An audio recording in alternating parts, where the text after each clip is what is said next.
Hello friends, स्वागत है आपका वीके स्टेट 2.0 में। जो हम द्रव्यमान और मास का जो चैप्टर जो छूट गया था पार्ट 2 उसको लेकर आए हुए हैं। ठीक है, पहला होता है जो हमारा ग्रेविटेशनल होता है। ये होता क्या है ग्रेविटेशनल? ये एक कमज़ोर और क्षीण बल होता है।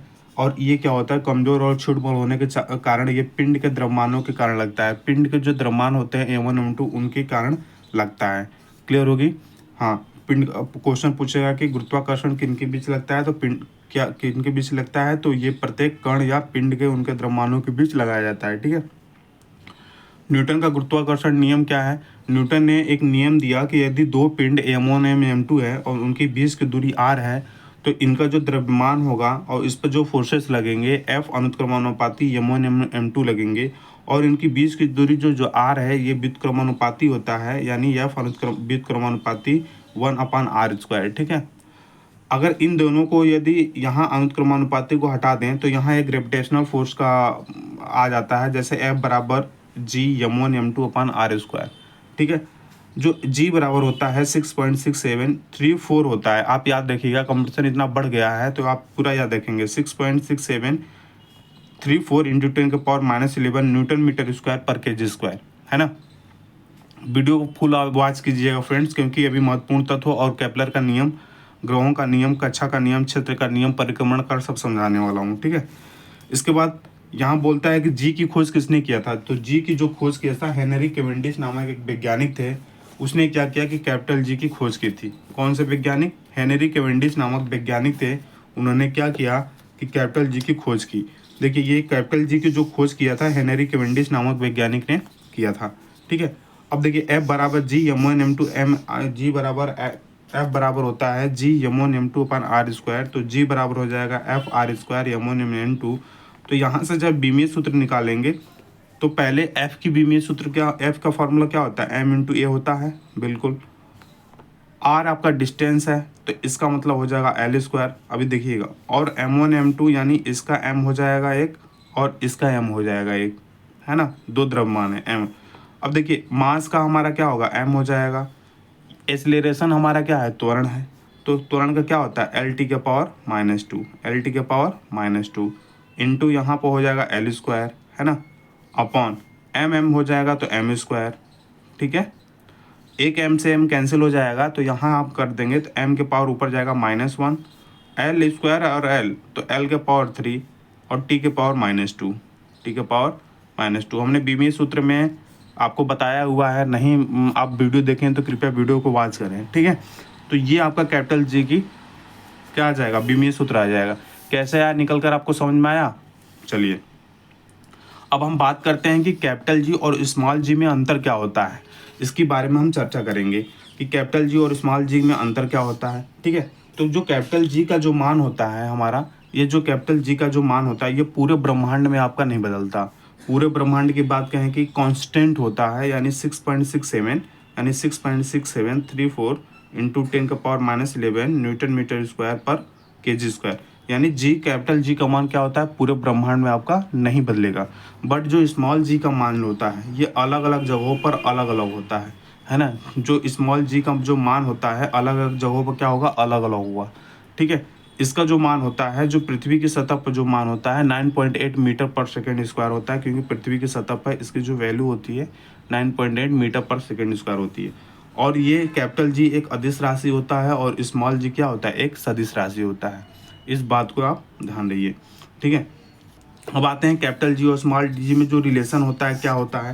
देखिए कैपिटल जी और स्मॉल जी में जो हमारा रिलेशन होता है, तो स्मॉल जी बराबर जो होता है, स्मॉल जी बराबर होता है कैपिटल जी और कैपिटल M/r²। ये जो M है ना आपका, देखिए अगर पृथ्वी का द्रव्यमान M, यदि पृथ्वी का द्रव्यमान M, ये M, या किसी ग्रह का द्रव्यमान M, यदि किसी ग्रह का द्रव्यमान M है या किसी पृथ्वी का द्रव्यमान M है और उनकी त्रिज्या कैपिटल R, कितना त्रिज्या कैपिटल R, तो गुरुत्वीय त्वरण G के मान में क्या रिलेशन होगा? तो स्मॉल g बराबर होता है G कैपिटल M/r²। ये आपका रिलेशन होता है। ठीक है, G का मान वस्तु के द्रव्यमान, जो कैपिटल M है वस्तु के द्रव्यमान पर निर्भर नहीं करता, ये आपको याद रखना है।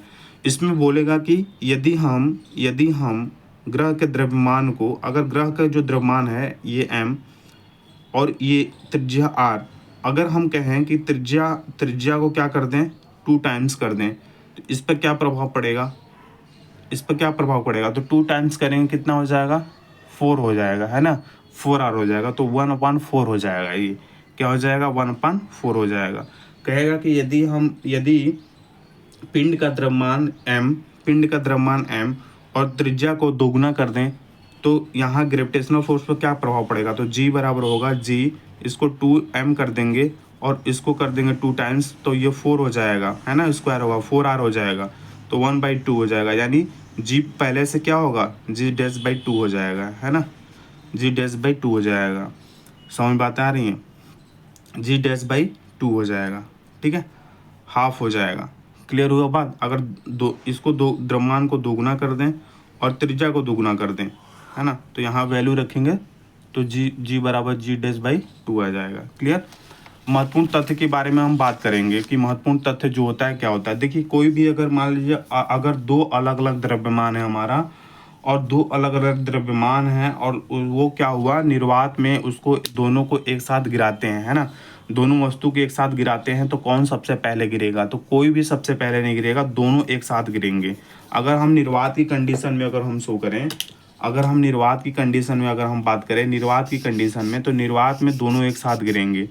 लेकिन यदि हम हवा मीडियम में बात करते हैं कि हवा मीडियम में क्या होगा, तो m1 और m2 जो द्रव्यमान वाला है, जो इसमें सबसे भारी होगा वो पहले गिरेगा।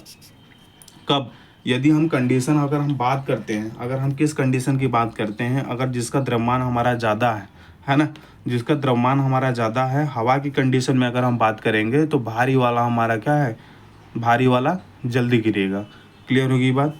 दूसरी कंडीशन क्या कह रहा है कि अगर कोई ट्रेन एक साथ समान वेग से गतिशील है, अगर कोई ट्रेन चल रही है समान वेग का, अगर देखिए समान वेग से गतिशील होगी, यदि अगर कोई ट्रेन एक समान वेग से गतिशील है और कोई व्यक्ति एक सिक्का उछालता है, तो वह सिक्का इसके हाथों में गिरेगा। कब, किस कंडीशन में हाथों में गिरेगा, जब बस क्या है एक समान वेग से गतिशील है, तो हाथ में गिरेगा, हाथों में गिरेगा इसका, ठीक है, तो सिक्का कहाँ गिरेगा, इसके हाथों में गिरेगा।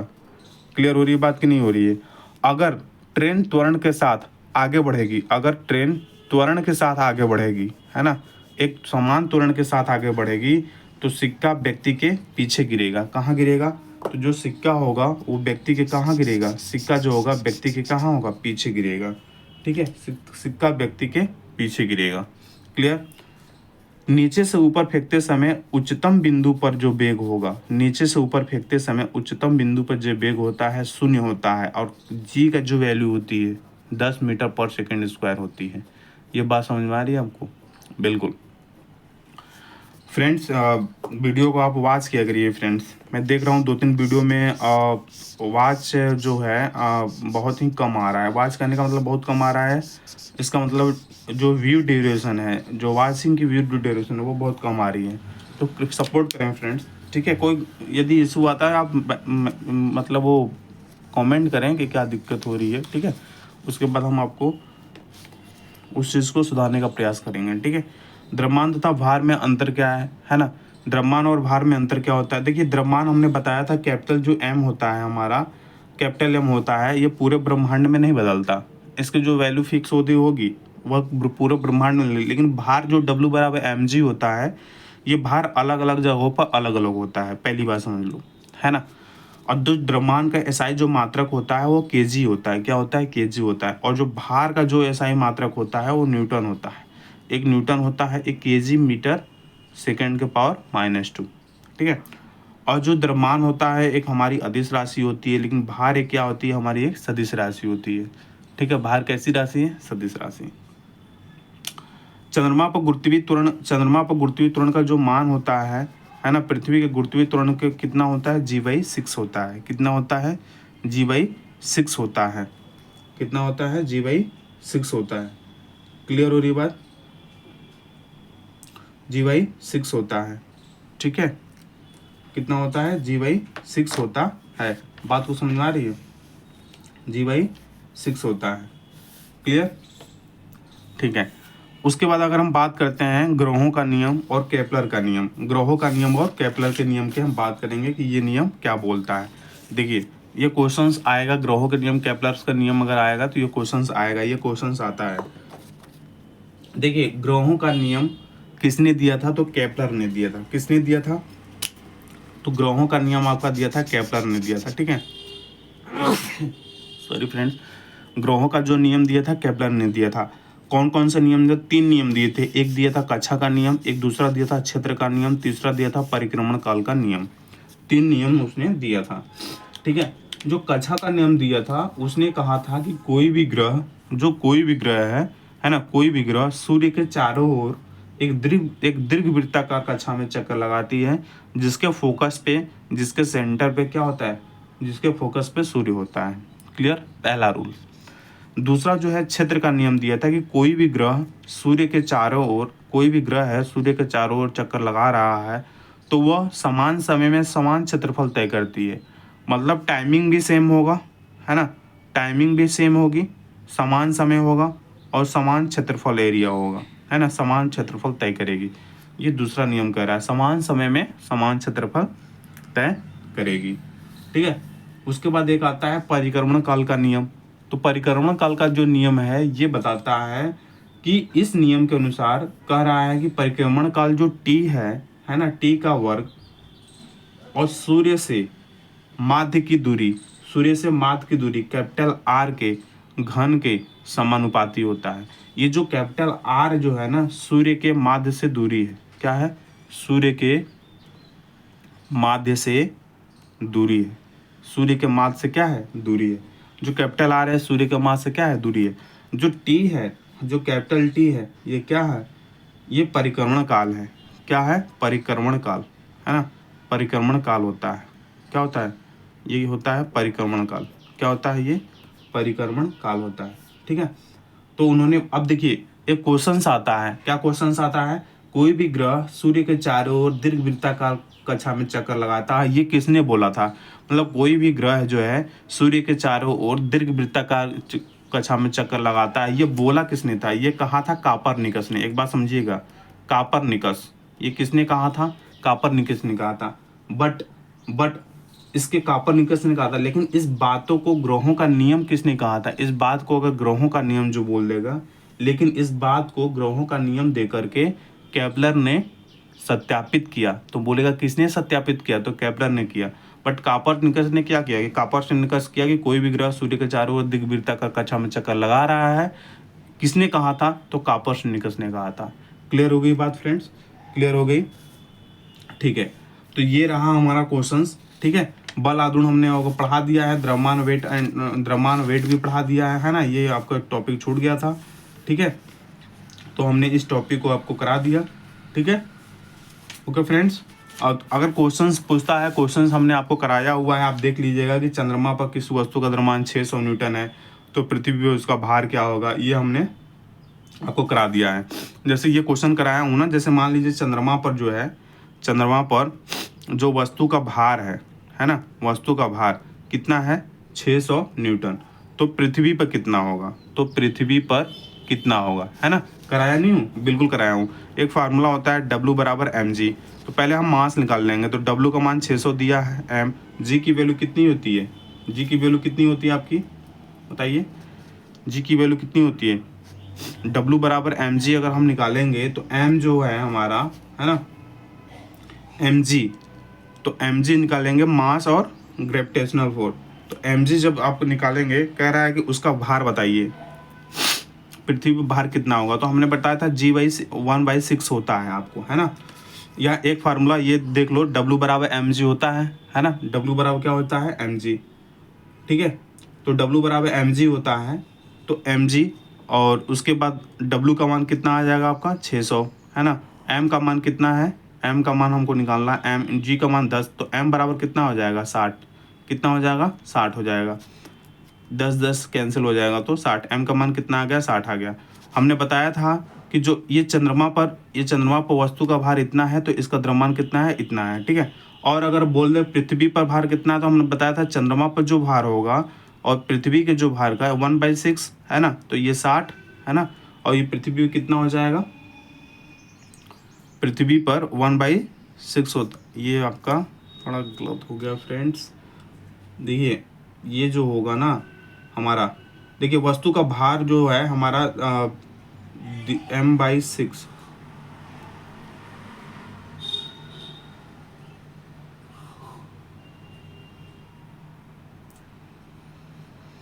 देखिए चंद्रमा पर वस्तु का जो भार है 600 न्यूटन है ना। तो पृथ्वी पर उसका भार कितना होगा, वेट की बात किया है कि पृथ्वी पर भार कितना होगा, है ना। तो यहाँ पे देखिए डायरेक्ट दे दिया है, देखिए यहाँ पे कुछ नहीं, ये डायरेक्ट दे दिया है। देखिए चंद्रमा पर जो भार है, हम बताए थे चंद्रमा पर जो भार होगा और जो पृथ्वी पर भार होगा 1/6 होता है। तो चंद्रमा पर भार दे दिया है आपका 600 और पृथ्वी पर निकालना है, तो पृथ्वी बाई 1/6, 6 का मल्टीपल कर देंगे तो 3600 हो जाएगा। पृथ्वी पर कितना होगा, 3600 हो जाएगा। क्लियर। इस वाले फार्मूले से, ये वाला फार्मूले से आपको कराए हैं क्वेश्चन दूसरा है, ठीक है। तो चंद्रमा, तो पृथ्वी पे कितना हो जाएगा आपका 3600, कितना हो जाएगा 3600 हो जाएगा आपका किस पे, पृथ्वी पर 3600 न्यूटन, ठीक है। ओके फ्रेंड्स, ठीक है फ्रेंड्स, वीडियो को यहीं तक रखते हैं, ठीक है। आप कमेंट बताएं कि और भी टॉपिक वीडियो अगर छूट गया है तो उसको हम प्रोवाइड करवाएंगे, ठीक है। उसके बाद मैं ग्रुप डी का ये कर रहा था, ग्रुप डी का जो हमारा साइंस है एनसीईआरटी पैटर्न पर पूरी science, physics, chemistry and bio मैं पूरा कराने वाला हूँ, ठीक है। आपका कमेंट देखूंगा आज कि कमेंट कैसा रहा आपका, क्या चाहते हैं आप, ठीक है।